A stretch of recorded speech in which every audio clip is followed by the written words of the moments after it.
The reason that I like that is because this tells you where your clicks are coming from or originating. So are they coming from Twitter or Facebook or Goodreads or BookBub or your newsletter? Where are those coming from? And it tells you that.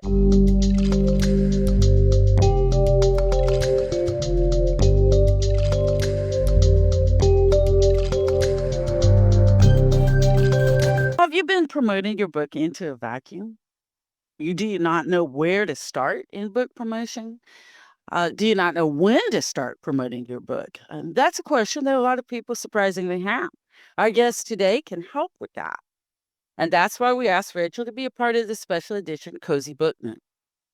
This is a 40th broadcast of the Cozy Book Nook, a special Zoom edition. The Cozy Book Nook is a weekly writer's talk show on X Spaces. It's a show for authors to learn more about book promotion and to help you grow your author platform. I'm your host, Christina Goebel, at Love Golden Heart on X, and our co-host is Laban M'Mbololo at Inspired by Laban. We created the Cozy Book Nook to help writers discover practical ways to expand their platforms. Today, our guest will provide an overview of things to wisely invest your time and money toward your book promotion.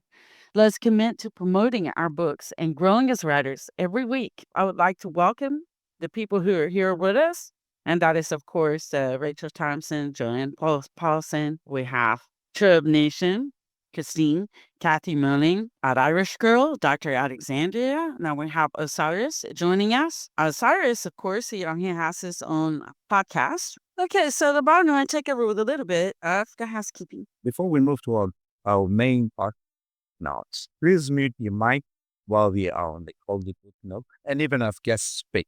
Yeah, drop questions in chat's conversation bubble. You can always share feedback, book links, or your website in the comment sections. Your followers will be able to access that. We've always been a supportive writing community. Just a brief introduction. Our main speaker for this masterclass, that's Rachel Thompson at Rachel in the OC and Bad Red Head Media. You got it. He's the author of including, and you know it, Rocket series. Rachel has written 3 books on this controversial topic for authors.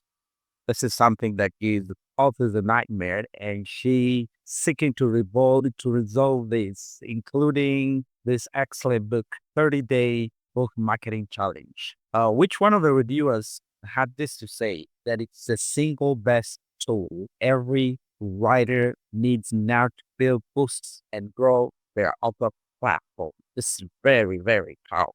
Very quickly, we just want to understand your book started in the office. What's one of the marketing tip in there you swear by even today? Yeah. So thank you for that kind intro. The 30-day book marketing challenge basically rose out of my own learnings as I worked for big pharma for many years, recovered now, thank you.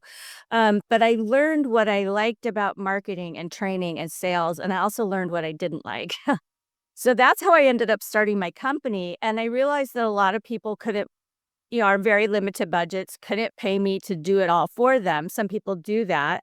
So I wanted to create the 30-day book marketing challenge in a way that kind of made sense to me to start building my author platform. And so I shared a lot of those specifics about social media, blogging and newsletters, promotional opportunities, building your newsletter, a lot of what I write about in my Substack, but it's all together in one book.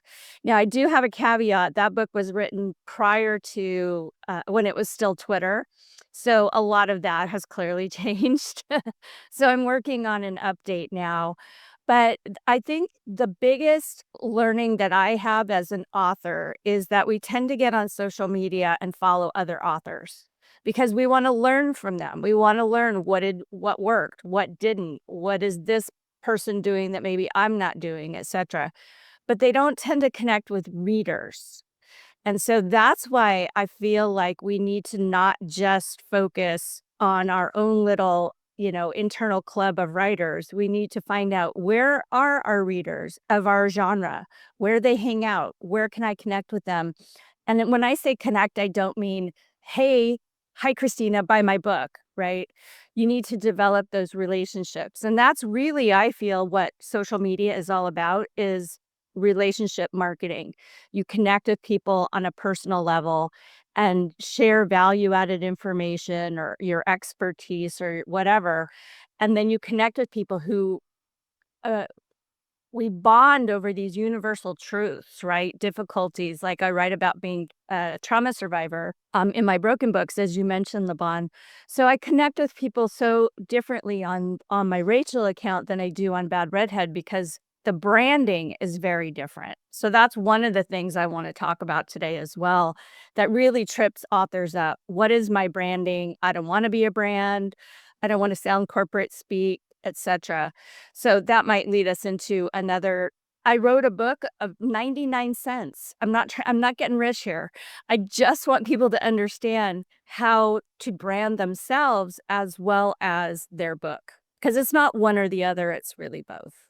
In literature, when we study literature, one of the things is that what we would study, oh, should we value this book? Should we value this work for the author, or should we value it for the book itself? Could we value them separately? But often they are a package. And authors, as much as we would like our book to stand individually, it often doesn't. But the good news is that just that there's a real human behind the book, especially in the age of AI, it has a lot more value nowadays to offer yourself up as part of that package. And that's the author's platform. It's a little difficult to understand, right? Because we have probably some new authors who are going to be listening to this and they're like, okay, well, I'm just gonna say that my book is for sale, right? And then people are gonna find it. Rachel, that's not how it works, is it? No, unfortunately. I mean, I've read anywhere between 5,000 and 10,000 books are uploaded daily to Amazon and a lot of the other, places, Barnes and Noble and all those. So, how do you make yourself stand out? So, I think we have to have really realistic goals to achieve. For example, if you are an indie author with no socials, no platform, no backlist, no subscriber newsletter, then you're probably not going to put your book up for sale and be a New York Times bestseller. It just doesn't magically happen that way, right? There's a lot of dog paddling that goes on behind the scenes. So I think it's important to have realistic expectations, but also to put the mechanics in place to achieve that goal.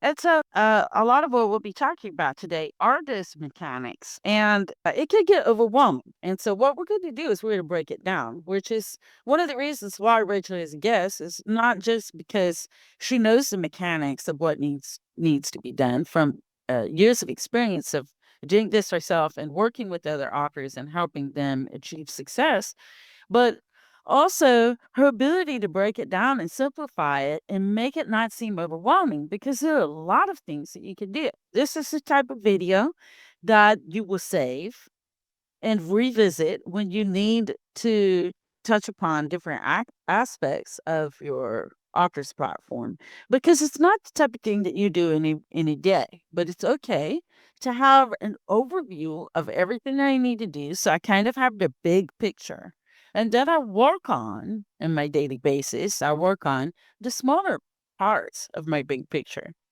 And you don't have to do everything all at once. You can do a little bit at a time, and some days you won't do anything, and that's okay. That's normal in this process.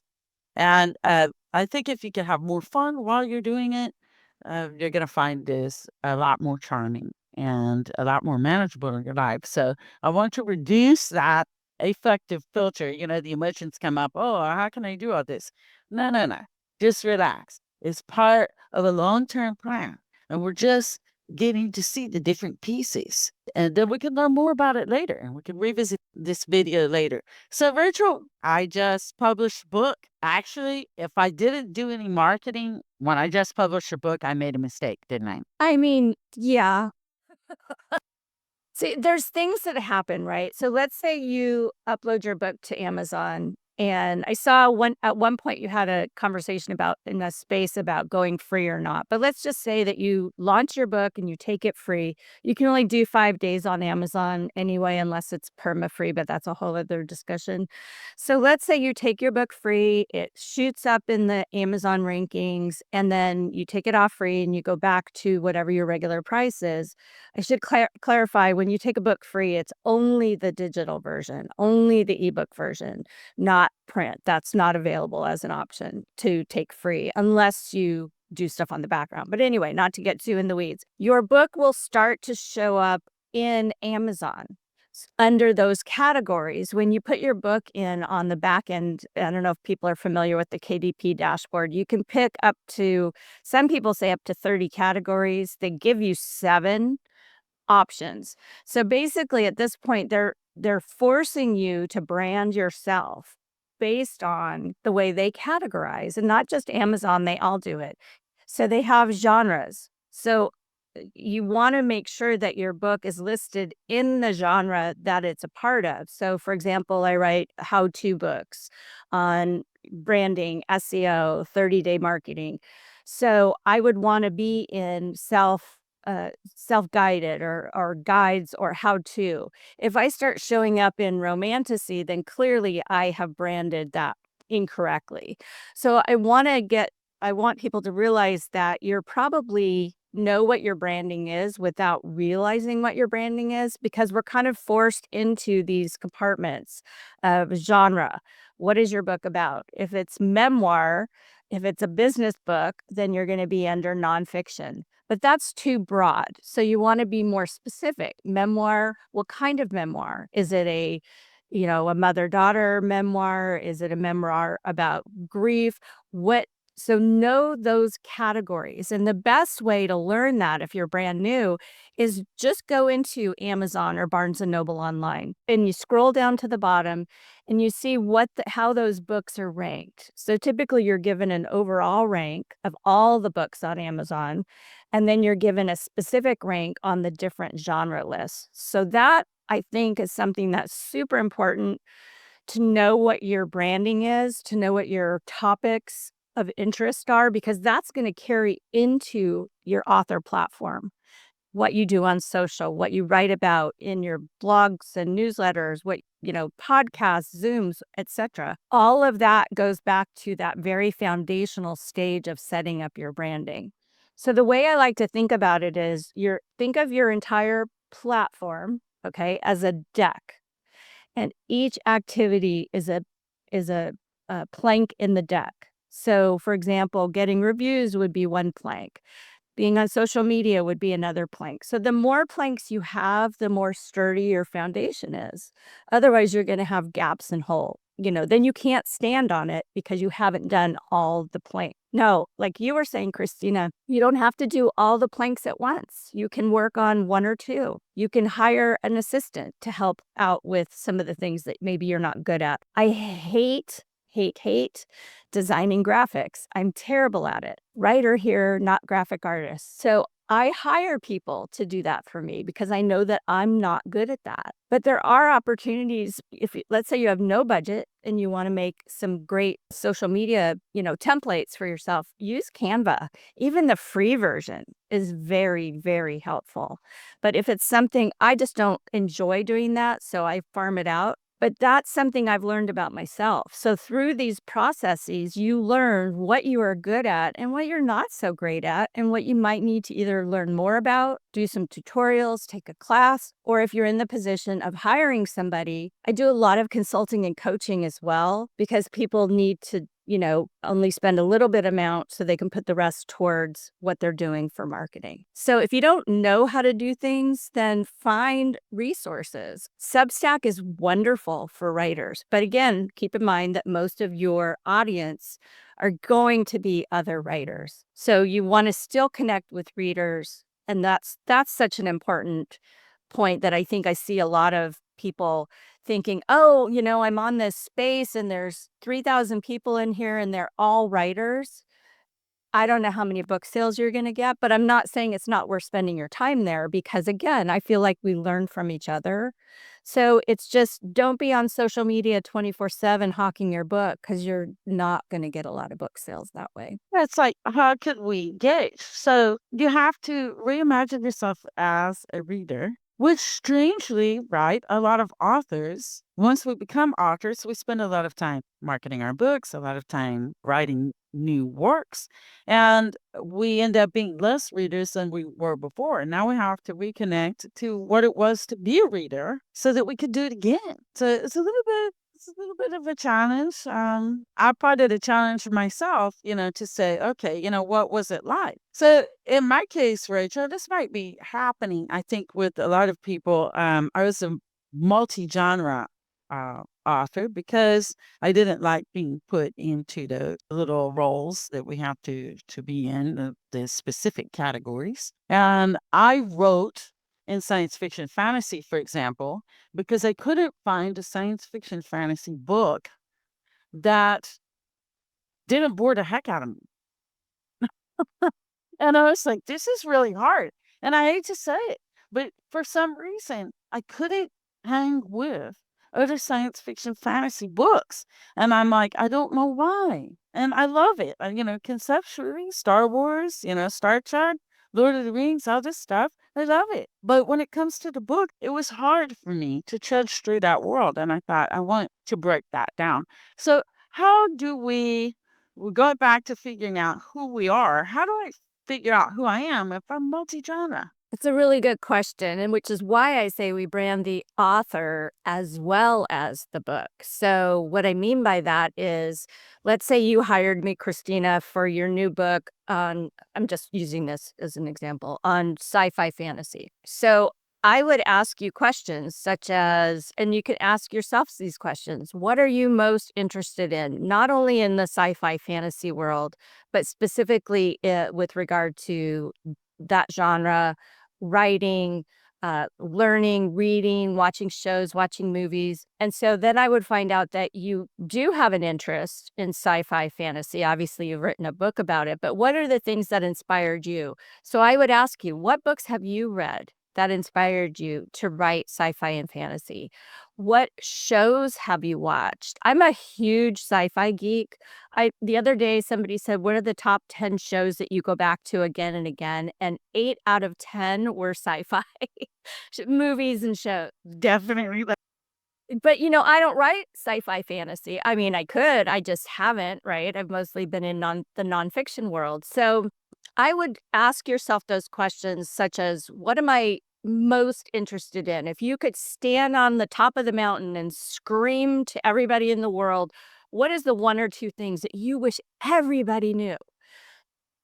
Whether it's having to do with your book or not. And then I would ask you to write down maybe 5 or 6 main categories of interest. It can be, what are you interested in now? It can also be, what do you suck at and want to get better at? What do you find challenging? What is your expertise? We all bring whole entire lives to our writing, whether we realize it or not. So I think it's really helpful to go through that process of, what are my main areas of interest? Like, for example, Laban, if I said to you, what's your main area of interest? And you might say, writing and podcasting. Okay, great. What do you want people to know about writing and podcasting? And that's when you can really start breaking it down so that you're not just in these really generic categories. For example, you don't want to put your book on Amazon and just have it as fiction or nonfiction, right? Because there's just so many categories nested underneath each one. So by doing this process, and I encourage everybody to do this when you leave here or do it while you're listening, half listening, what are the main things that you really love or don't love or are an expert in or find challenging and want to learn more about? Those are going to end up being your keywords and key phrases. And the reason that's important is because what we were just talking about, if you think like a reader, I'm going to go into Google or wherever you search terms, whatever, whatever browser you're on, or YouTube even. ChatGPT has now become a huge search engine, whatever, wherever you are. think like a reader. So I would put in, for example, for your book, Christina, that's sci-fi fantasy, I would put in top sci-fi fantasy books about whatever the category is, right? Because if I'm a reader, I don't want to just put in sci-fi. I want to put in maybe what are the top 10 sci-fi books of the last 10 years and why. And then maybe those are some things that you can connect with and then share that. And what I tell a lot of people, like I just gave one of my new, he's wonderful. He's like 70 years old, new client. And he said, I don't know what to blog about. And he's an expert in the computer industry from the 80s. And I said, you need to go watch *Halt and Catch Fire*, which is a fantastic show on AMC. And so I assigned him that. So he's dutifully watching it. And he's like, I can't believe I missed the show because I lived through this. I lived with all these crazy characters and everything. So he's going to write about some shows that have helped him in his life and what he learned about them. And then maybe it can be inspiration for you, that kind of thing. So you don't have to be this font of information. You can share, again, what you like, what you don't like, what works for you, what's not working for you. I think when we can share our challenges and even failures, that makes us more human. And so a lot of times when it comes to doing social media type things or promotional newsletters or whatever, I use myself as a guinea pig because I feel I need to know how this works before I could possibly recommend it to clients or the general writing public. So, keep yourself open to opportunities. And it's okay to say, like, if somebody came to me and says, I just got an email this morning, can you do graphics for me? Can you set up some templates? I don't do that, but I know that I don't do that. So if you know what you don't do, it's just as helpful to know what you can do. So really get to know yourself with what you're bringing to the table and how to break that down. I hope that answered the question. Yes, it does. And you are mentioning the bond. He's a good example here because he has a couple of different types of nonfiction that he writes. So the bond, did you have a question about how you would go about learning how to market that better? Yes, I write nonfiction in different genres.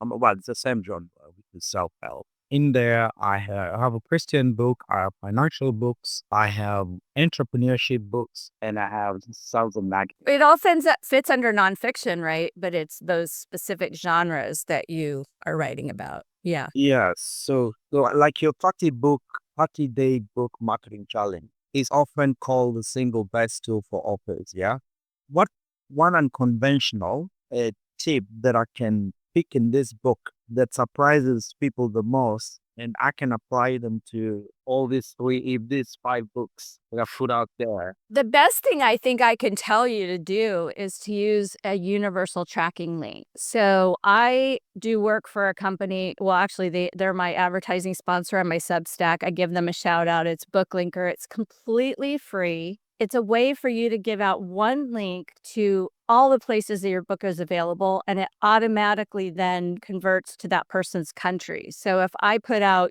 Genius, it's Genius Links is what it's called, /Broken People, no matter where you are in the world, it'll take you to your Amazon or whatever store I have on there. And the reason I feel like that's so important for authors is because we spend a lot of time just throwing stuff at the wall and hoping it will stick, right? What I love about these, and I can share some things on the timeline as well. What I love about Genius and also BookLinker is their free version and will be forever free. It's not like you have to buy a tiered plan. It's just completely free. The reason that I like that is because this tells you where your clicks are coming from or originating. So are they coming from Twitter or Facebook or Goodreads or BookBub or your newsletter? Where are those coming from? And it tells you that. It also tells you where those clicks end up or their destination. So the reason that's important is, let's say I'm running a Facebook ad for my mom wrote a cookbook. It's really cute. Dr. A actually was the editor. Let's say I'm running an ad for mom's cookbook and I'm on Facebook and I'm only getting clicks from Twitter, then something's not connecting, right? So I would want to reassess, and maybe if the clicks are all coming from Twitter, maybe or X, that's where I want to spend my time, as opposed to Facebook, where I'm spending ad monies but not getting that ROI or return on investment. So without getting too in the weeds, it's just really helpful for you to know where you're getting the most bang for your buck. Even if you're not spending any money on ads, you can still say, okay, I spend most of my time on X, but gosh, I'm getting, the majority of my sales seem to be coming from, or clicks, I'm sorry, seem to be coming from Instagram. So maybe I should rethink my strategy and spend more time on Instagram. So I think from a strategic perspective, that is the number one thing that I would recommend people do as soon as your book is available for pre-order or or live. Create that Genius link or that book linker link. Again, that's completely free. Genius is like $5 or $2 for 1,000 clicks or something like that. So I don't find it to be super expensive. But I think being strategic is something that a lot of us don't know how to do. It doesn't feel normal to us. And sometimes a lot of people will say, oh my God, analytics, I'm freaking out, I can't look. And that's okay too. But maybe just get one big message, which is, for example, if you're spending your time on Facebook, you're spending ad money on Facebook. And again, like I mentioned, the sales are coming from Twitter, then you really need to rethink where to spend your time. That's probably the biggest thing that I think people should start doing. It's never too late either. So let's say, Laban, let's say you have 10 books out. You can still create links for all those 10 books. And now you start getting tracking data. So that's, I think, the number one thing. So imagine that if you hired a team, they would want to be tracking where are people purchasing your book from, what outlet is working best for you. Is it Facebook or somewhere else? But Rachel, you told me that you have some authors who tell you they don't want to do social media. Oh my gosh, it happens all the time. In fact, one of the guys that just ended up hiring me said, I think I'm just going to do PR. And I said, great, that's fantastic. Your PR company will not do any social media for you. So either you still have to do it yourself, plus you pay them to not do it. They're doing other important things. I'm not saying don't hire a PR company. But what I'm saying is we all do very specific, specialized things. I don't do traditional PR. I don't send out press releases. I don't set up interviews. But once all that's done, then I'm the one that helps get it out there. So I have a lot of people. I have one gal who's been with me over 10 years. She never looks at her social media. She never reads her reviews. She's a former actor and just she doesn't want to deal with the criticism. So those are the things that I do for her, right? So it kind of all depends on what someone's interested in or what they do or don't want to do. Okay, well, I know one of our authors here, Catherine, if you're willing to speak to it, she has a pretty new release. Besides figuring out her genre, which she's done, what other aspects of her author platform should she consider? Let's hear about the book, Kathy. I was actually able to communicate the dialogue of conversations that we had between each other. And some of them left me like so warm and inspiring. And, I can't explain the gift that John had, but things from being married without a spouse to taking care of someone paralyzed to having 2 children, daughters and one son, my son, me and ex-husband, he was my husband at the time, but we had such a heated argument. The hospital was able to move me and my husband and leave the baby there. It's like when I realized that, oh my God, and Richardson is now starting to come true. So it wasn't so much of the predictions, it's actually what John did. John had 2 paths in his life, and one would be that he married me, and we had 2 daughters. I would die young, and our teenage daughter would die young, and he would be sitting paralyzed in a wheelchair. John unfortunately died on the same day he told me he would, my dad died. And it was through a motorcycle accident, so it wasn't suicide. And he died on the same road and just feet away from my daughter's accident. Now, John died in 1992. My daughter's accident was in 2009. They were on the same road, but in opposite directions. One was going west, the other was going east. When I showed up to the scene, I saw the motorcycle, everything. So a two-vehicle accident. When I'm up Boston, Mass General, I am told that there was a single car accident and there was no motorcycle. And that's right when the nurse asked me, did you love someone who drove a motorcycle that passed away? And I said, yes, that that's told to me. So John had this thing that he wanted our youngest daughter to live. My daughter, now 30, she'll be 32 years old next month. She just gave birth to my granddaughter 2 years ago. She is paralyzed, but she's living a life, and that's what matters. So my book is in respect to John. You know, as much as I wish that he was here, I told his story. It's a novel. And the back of the novel is our poetry did back in 1980, you know.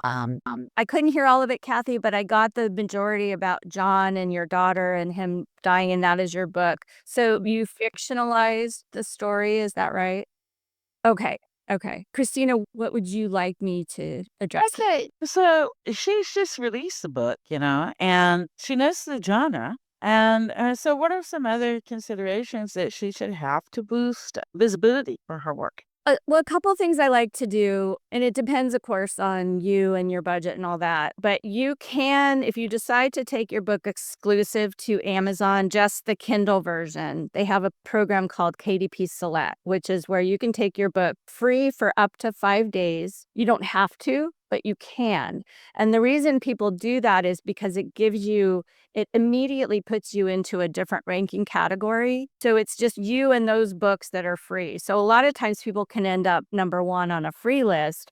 To say that you're an Amazon bestseller, you have to be number one on a paid list, right? However, I do feel like even if you just go free for one day, you can pay for I think it's around $30 promotion with written word media. So they have a lot of different products, but one is called Free Booksy. So if your book is free, it will go to that particular subscriber list that they have of the hundreds of thousands of potentially memoir readers or self-help, whatever, the genre is. I feel those can be really helpful, and it's not a huge outlay of cash. And that actually gets you way more visibility. So I'm always looking at what is going to give me the most visibility. So if you post something on, let's say, your personal website, let's say you're blogging, people will go to your blog as long as you have what we call SEO, which is search engine optimize your content. That's my other 99-cent book. It's honestly, I take all this crazy talk and I just say, here's what you need to do. And I make it like 20 points, click, click, click, and you're done. But you want to be looking at what's going to give me the most visibility. So if, let's say, you're spending all of your time on, I don't know, Tumblr, which I guess people still use that, you're probably not going to show up in Google at the same as if you were doing Twitter or YouTube or one of those higher ranking social factors. So that's what I'm always looking at. So would you run Amazon ads? Potentially, you could run Amazon ads. You could do a Goodreads giveaway. You could apply for a BookBub feature. If you're unfamiliar with BookBub, I love BookBub because the reason why is when you follow other people, it says whether they're a reader or an author. And that's really helpful. That's like the only place that I have found that gives you that different, label. And so what I do is I would go into BookBub, for example, or even Amazon and look at comps. All right. So comparative literature, look up what's number one, what's number two, and then keep going down the rabbit hole. What are these authors doing on their Amazon, or what are they doing on their BookBub? Check out their website for things that you like. And then you can figure out how to do them yourself. I couldn't hear. I'm sorry. Yeah, that's the same thing. You can put it in chat and then she can address it. Oh, it happens. Wi-Fi is Wi-Fi. Welcome to tech. It is. So Kathy's going to be typing. I can just address a little bit. For launch week, I have 2 books launching next week, client books. So some of the things that we're doing, one guy is willing to take it free. The other guy doesn't want to because he feels like he's worked on it for so long. Why should he take his book free? I look at it purely from a business perspective. You're going to get way more visibility if your book is free than if it isn't. But again, you don't have to do it for the full 5 days. You can just do 1 day. The other option with KDP Select, again, this is only for your ebook to be exclusive to Amazon. You don't have to take it free. You could do a sale price. So let's say the normal price is $5.99.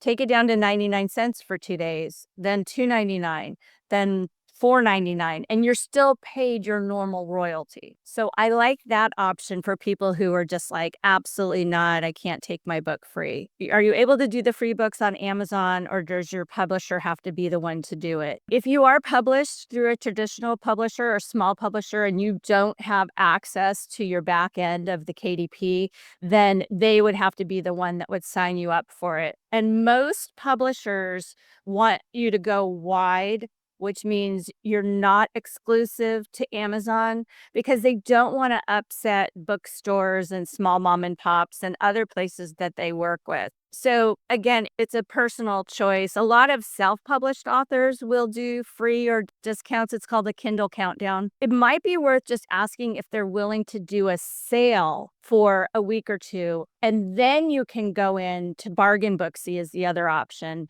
that I like from Written Word Media. So there are definitely lots of different ways to go about getting your book more visible. I also recommend ads. You don't have to spend a huge amount. I typically recommend $1 a day on Facebook/Instagram. You connect the accounts. It'll show up in both, and you're spending $30 for the month. So that's not too outrageously expensive, but you want to make sure you want to find out, where is your audience?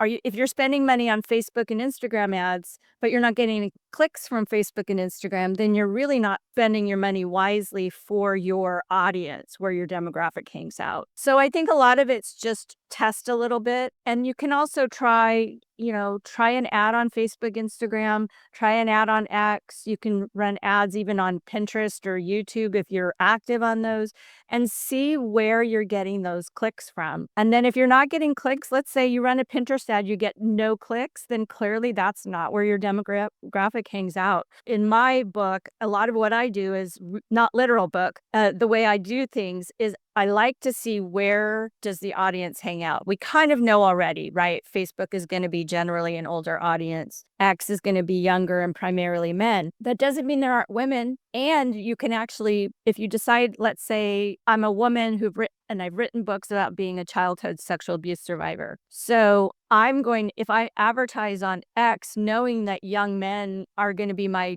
main demographic, they're not going to be interested in a lady with gray hair who's writing about, trauma, right? So I probably wouldn't put my money there. However, I can choose to only have my tweets show up to, let's say I choose women between the ages of 30 and 50.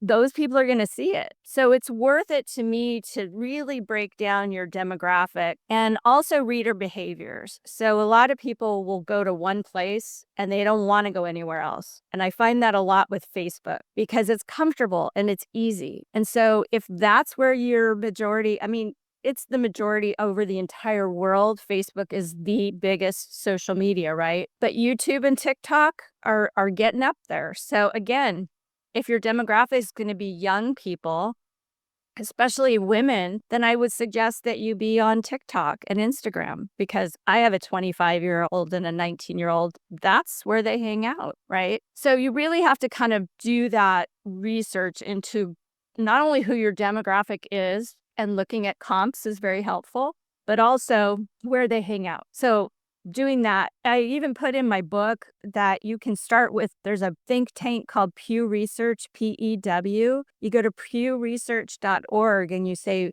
where are people hanging out on social media? And it'll tell you. And then you can say, okay, if my audience is primarily between the ages of 30 and 50 and they're female, then that's what I want to put in my ad demographics. So being as specific as possible without being so niche that nobody will ever find it. For example, you don't want to put in, like an example for a very niche would be blue bunnies in space. I use this all the time. People want to create their own genre, right? But genres exist for a reason because they are given categories, and your category goes into your ISBN number. So all of this goes down to sales, what's selling and what's not. And if you're trying to get the attention of an agent or a publisher, then you need to be on socials, but you probably won't get, you could, but most of the time you're not going to get an agent through social media. You're going to get an agent through networking, sending out your stuff. And if that's not your goal and you just want to publish, then you bypass all of that. But I still recommend working with professionals to make sure your book is as good as it can be. Here's Dawn at C. Social media is important in marketing a book, but how do you protect a minor for a book written by a 13-year-old child? That's tough. 13-year-olds are so young. I mean, so young. I think about when I was 13 back in the late 70s. I was born in 64. Things are very, very different now. So I feel like if you can do the marketing, like I do the marketing for my mom, she's 84. She knows how to log into her Facebook. Like that's it, right? So her Twitter, her Instagram, anywhere else she might be, I do that for her. So I would suggest if you have a 13-year-old that you are the contact point. And you can even say account run by mother or something. So you don't get the creepy weirdos because they're out there, unfortunately. So I hope that helps answer that question, Dawn. And also, Kathy, I hope I answered your question as well. One way that I have avoided that, because I hear a lot of authors say, oh, I have weirdos trying to contact me. What I do is I vet almost every single person I follow. So what I do is I look at what they're posting, I look at what they're liking, and usually from that, like you could tell, like if it's a kind of scammer, they're just responding to people and they're trying to sell something, or if they're trying to hook up with people, then they're gonna say, "Hey, you look so beautiful," to like 50 women. And so it's a good way to make sure that people are not getting through those walls right there by selecting very carefully, selecting who you will follow, generally professionals. And so that's protected them from the back. But I used to be a teacher, and I think that maybe looking at things together, saying, okay, let me just make sure everything's okay, and go through with your communications, because it's a beautiful thing, right? They're an author. They're 13 years old. They're obviously an exceptional person already. So having a little bit of freedom there, but guided freedom and safe freedom is a wonderful way to experience all the lovely things about being a writer, especially feedback and from other writers and from readers, and that's very exciting, I think.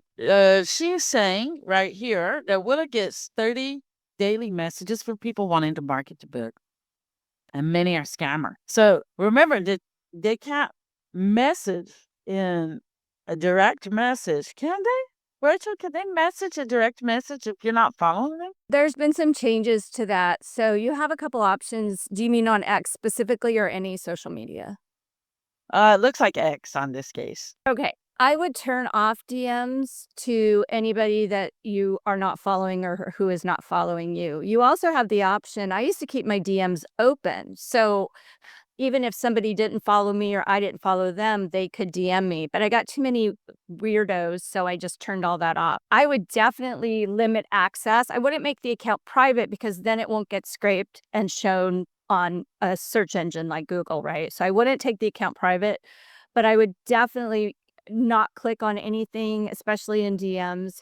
I can tell you that 99% of those are bots and scammers that are just looking to get your credit card, say, "Oh, I can help you do this, pay me this much money," and then all of that is gone. So, I would not click on anything, and I would go into settings to make sure they're as safe as possible, especially for somebody who's 13 years old. Yeah, I think that sounds wise. Really quickly, if somebody does DM you, it'll show up in requests.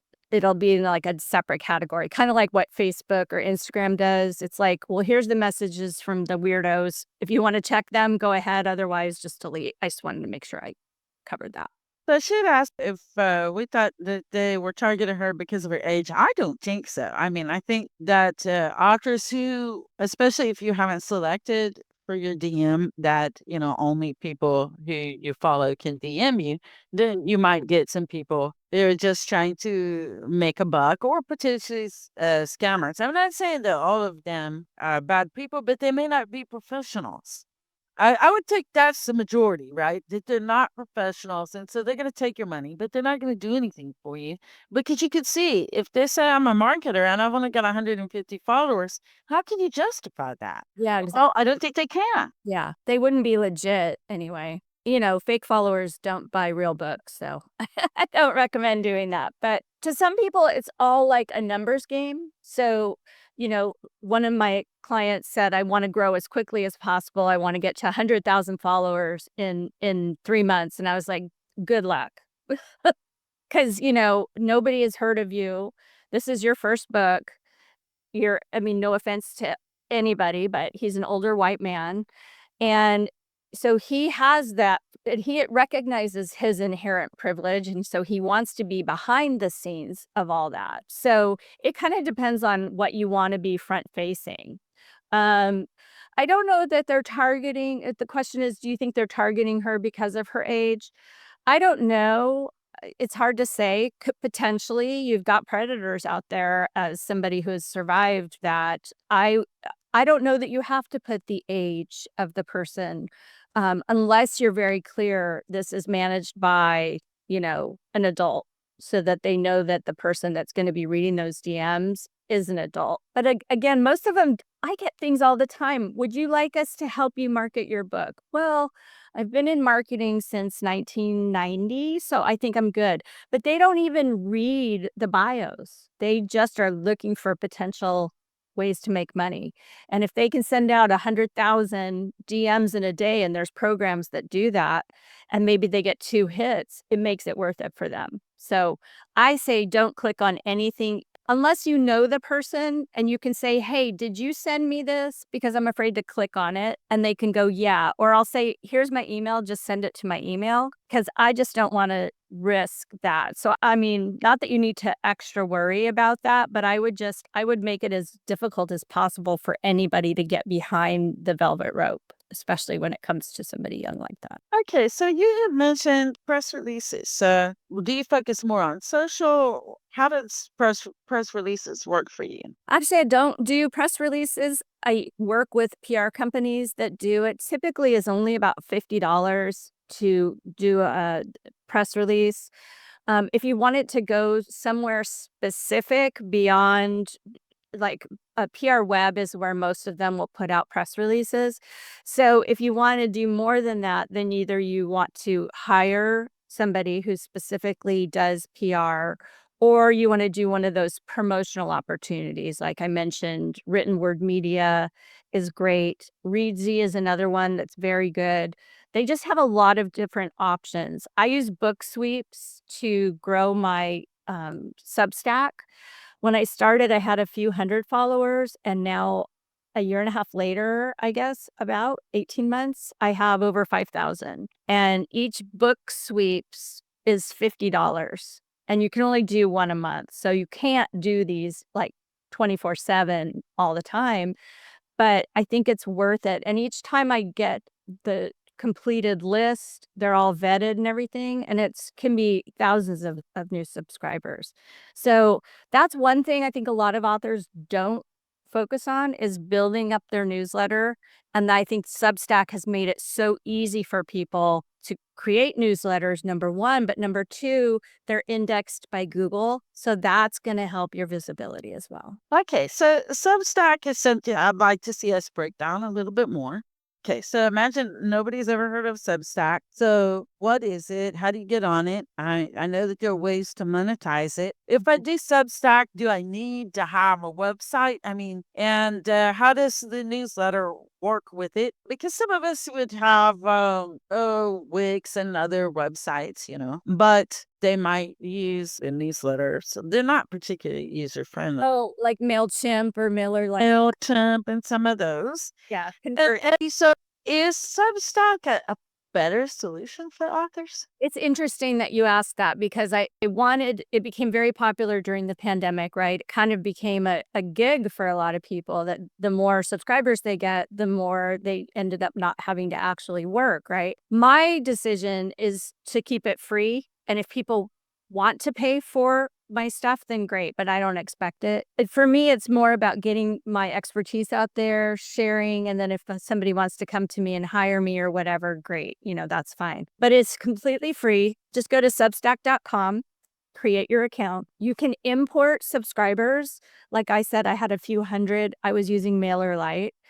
I imported them into Substack and then off I went. So people will still get their email from you in their email inbox. That doesn't change. So if there was still coming through MailerLite, it's going to come through Substack. However, it also exists online at substack.com for anybody to read it, but they do capture the emails. So you have to be a subscriber, but it can be free. So I just wanted to differentiate that. There are tiers. So some people say, well, if you pay me, $5 a month, I'll give you like, I don't know, my 2.99 books or something. I can do that, but I figure they're 99 cents.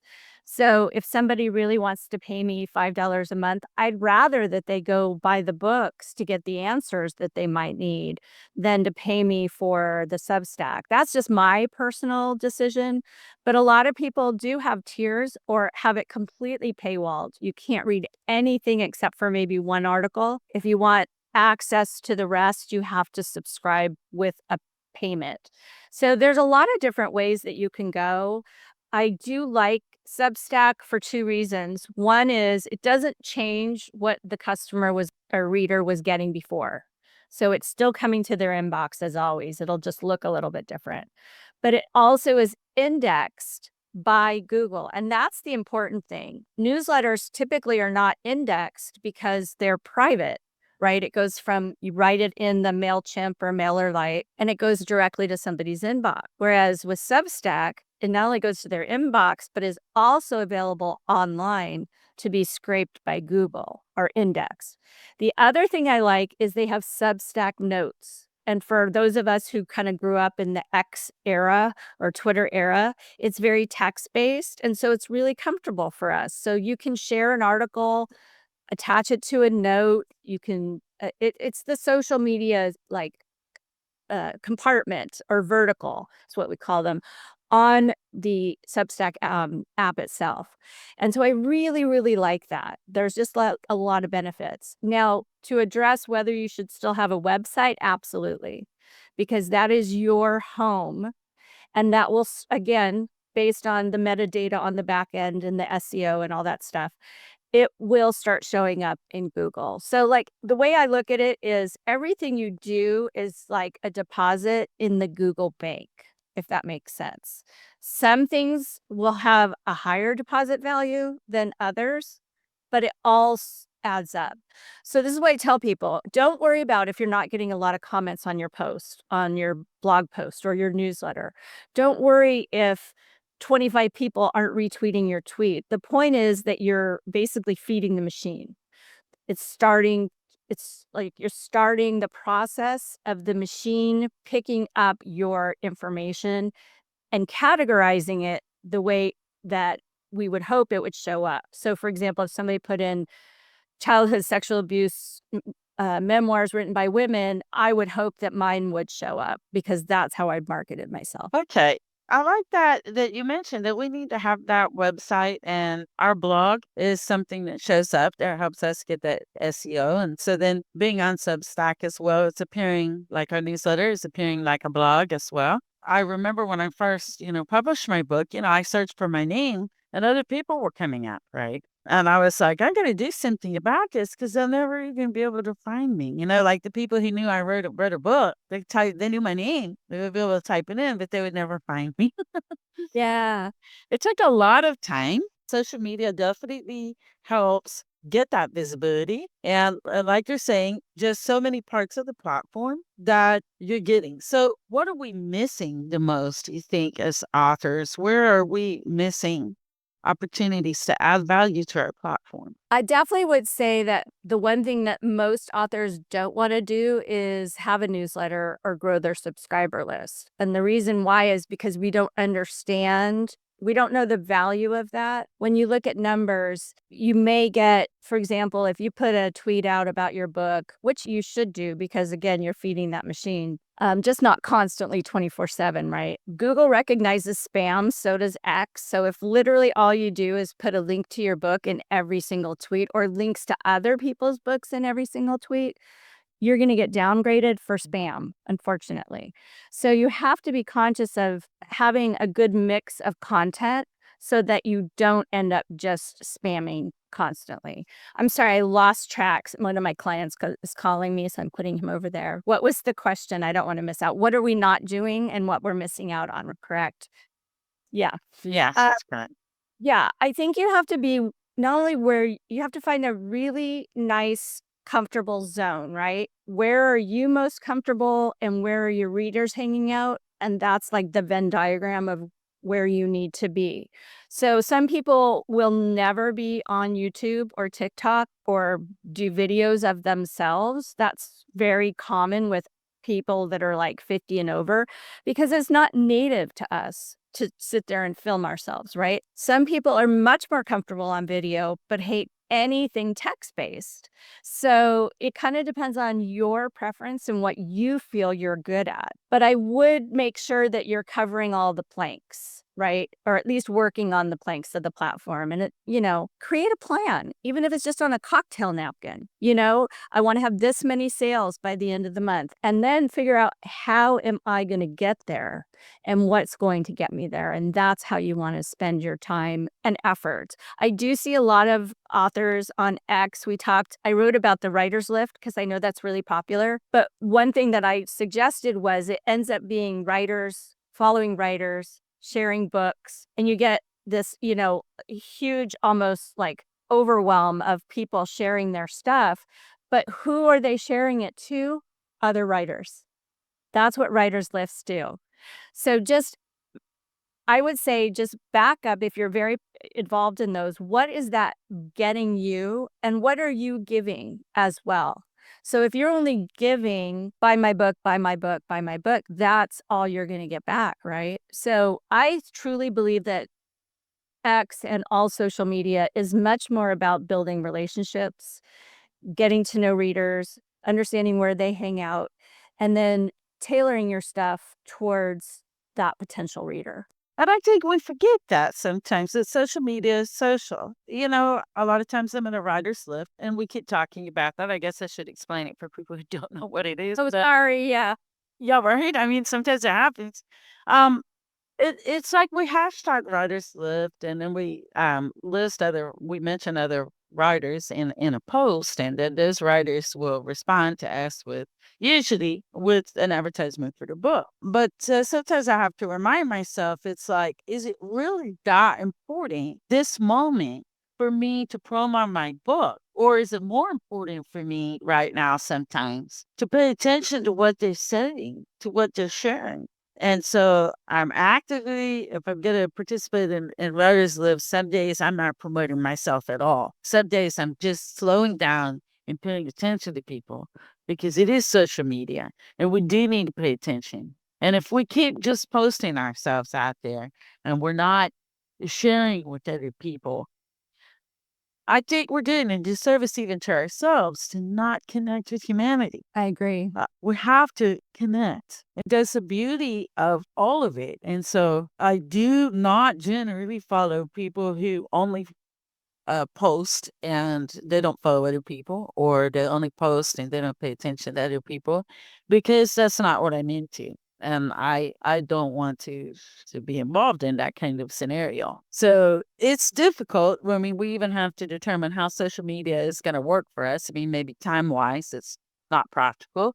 But I think a lot of the formulas, Rachel, they talk about, maybe you do one post about yourself and then you're responding to like 9 other people. Does that sound about right? I mean, what ratio would you do? I feel it depends. A lot of people say 80-20 rule should apply. So 80% of other centric but adjacent information. So, for example, I'll share articles not written by me on how to grow your newsletter or whatever, because I'm not the expert that's, everybody's coming to. I'm one of many and I focus on specific things. So I think if you have an idea of the direction you want to go, then it's much more helpful than if you're just trying to just throw it at the wall and hope that it sticks. Okay, so we have a question on the side for you, Noah. Can you see it? Yeah. Okay, you want to go ahead and read it? Yeah. What is the role of consistency in marketing? And for SEO, there is now Meta AI optimized content, especially for Instagram and Facebook. How can we do both simultaneously?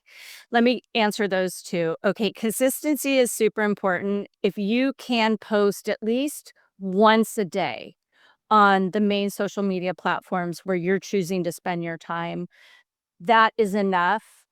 More, of course, is better, but then too much, you end up getting spam, de-optimized or whatever. So I wouldn't go overboard on that. But consistency is really important. Also, consistency in the visuals that you use. So let's say, I have one picture of my book or my face on one place and a completely different picture and another book somewhere else. That can be confusing for readers. So I do try to keep the look consistent, whether it's your font, the colors that you use, all of that goes into what we call a style guide. So when, let's say, somebody's putting together something for you, you can say, oh, can you use this font? Or not to be annoying, but just to keep up with the consistency. Some things that I tell, for example, Dr. A or Cole, who's my visual gal, I'll say, make sure that you use serious music, because this is about where you don't want to have rock and roll music, that kind of thing. So just really common sense things, but maintaining that consistency. And then when it comes to AI optimized content versus regular SEO, if you think about it,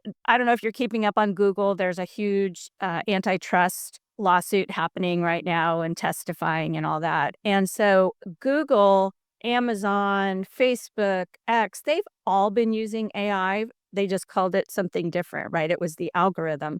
But that really is what the AI is doing. It's taking our data, it's learning from it, and then it's helping to create other things, which is what they call transformative. There's generative AI, there's transformative AI. The problem right now, and I just shared this the other day, there's an article in The Atlantic. You can go to it, it's free. They have a paywall, but you can access this one article to see if your books are being used. Books, articles, blog posts, newsletters, anything published can be loaded into these AI generators. And the one that's free is called LibGen, LIBGEN, for I think library generative or something. I don't really know. But anyway, hundreds of thousands of books, including mine, are being used to train AIs. This is not news. It's news to people who didn't understand that AI has been in our data for years, right? So they know our buying habits. They know where we spend our money. That's why I think they listen. I'm not to be a conspiracy theorist, but I could say something about, I don't know, my cat who's sitting here. And then I'm going to start getting cat stuff on ads for Facebook and Google and all those places. So all of those things, privacy just doesn't exist anymore, right? If you're alive, your data is out there. So even if you're not alive, your data is out there because of the internet. So I think you have to be conscious of what's out there. And when I don't know about you all, but I signed up for Facebook in 2005, maybe. And so occasionally you sign their terms of service when you create an account, and then they get out of it, they send updates. Here's your privacy update. Does anybody read those? Absolutely not, right? So even though none of us agreed and signed a form that says, sure, Meta, go ahead and train your AI using my books, we did end up actually signing those things. So just being aware of that, there's a lot of lawsuits happening. I don't know where it's going to go. Our books are using to train AIs, there's a certain bias that's going to be entered into the database. And that is what I think a lot of people are afraid of. For example, if they're reading books by more white men than LGBTQ or people of color, then you're going to see a lot more books by white men, right? Because of that bias of what they're entering into it. It's a very complicated issue. I follow Madeline Sklar, Sklar. She does every Thursday, she does an AI shortcuts and social media update, space. And I learned so much from her. I don't feel like AI is our enemy, but I don't use it for my writing. I use it for things like creating lists or, tighten up this paragraph for my email or whatever. So I think we all have to put our own ethics into utilizing AI. But I've been using things like CoSchedule has a headline analyzer. So I'll put in a headline. It used to be free. I don't know if it is anymore because I pay for it, but I'll put in a headline and it'll say, okay, the score is 55 and you want at least a 70 or above. Here are some ways to make your headline meet that goal. And the reason that's important is because if it's a higher rated headline, then Google will be more likely to scrape the data for you. So it all comes down to SEO. How you get there, I don't know, makes a big difference if you use a tool or not, but it's out there. So make your life easier. That's all what I have to say. Wow, that's awesome.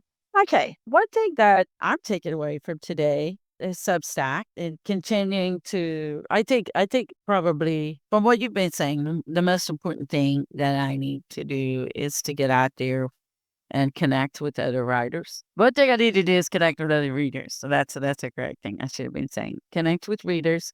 Let them know about me and get to know me in my books. I think it's going to be a bit of a challenge because I write both nonfiction and fiction. And so I have to find that intersection in between. I've always said that was books with love. And so they're going to have to use that intersection to work on it. And you might have intersections between different genres that you guys write for. And so, Laban, so much here today to go through. What are your takeaways? Yeah, a lot to take away. I think how Genius Link works would be more advanced with the purposes, provide smart geo-targeted links and stuff like that, and benefits to multi-retail support and that kind of thing. There was also Book Linker, which creates book link that automatically redirects users to the correct Amazon store based on their location. And Apple on iBooks too. So Book Nook also has that. Yeah. Yeah, I was going to cross-reference with that just to make sure you get it right.